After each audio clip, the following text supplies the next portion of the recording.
47 বৎসর পরে কবর খোলা হয়েছে।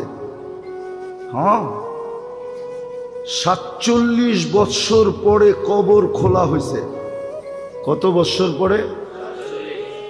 47 বৎসর পরে সুলতান মাহমুদ গজনবী রহমতুল্লাহ আলাইহির কবর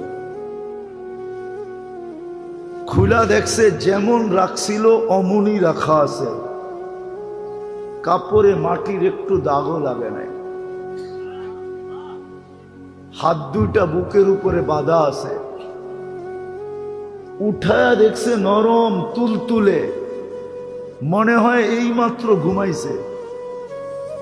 ফ্রান্সিসি ইঞ্জিনিয়ার কপ চেহারার থেকে কাপড় খুলছে আর একটা চিৎকার দিয়া বেহুশ হয়ে গেছে। হুশে আইসা বলছে, কলেমা পড়ায়া দাও। বলছে, কি দেখা কলেমা পড়লা? বলে, ওটা বলা যাবে না, কি দেখা কলেমা পড়লাম। পড়ায়া দাও, এটা বলতেছি, পড়ায়া দাও। মনে হইতেছে এক্ষণ ঘুমাইল।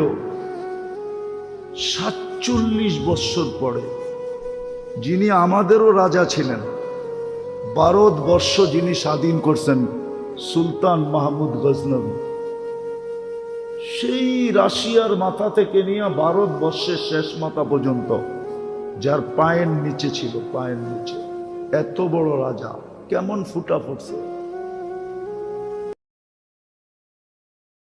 47 বৎসর পরে কবর খোলা হয়েছে।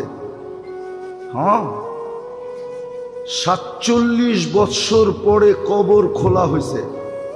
কত বৎসর পরে?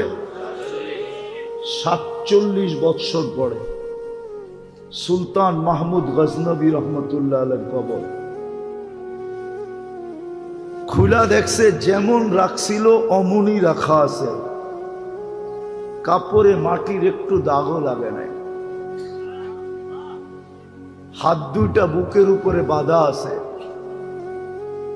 উঠায়া দেখছে নরম তুলতুলে, মনে হয় এইমাত্র ঘুমাইছে। ফ্রান্সিসি ইঞ্জিনিয়ার কপ চেহারার থেকে কাপড় খুলছে আর একটা চিৎকার দিয়া বেহুশ হয়ে গেছে। হুশে আইসা বলছে, কলেমা পড়ায়া দাও। বলছে, কি দেখা কলেমা পড়লা? বলে, ওটা বলা যাবে না, কি দেখা কলেমা পড়লাম। পড়ায়া দাও, এটা বলতেছি, পড়ায়া দাও। মনে হইতেছে এক্ষণ ঘুমাইল।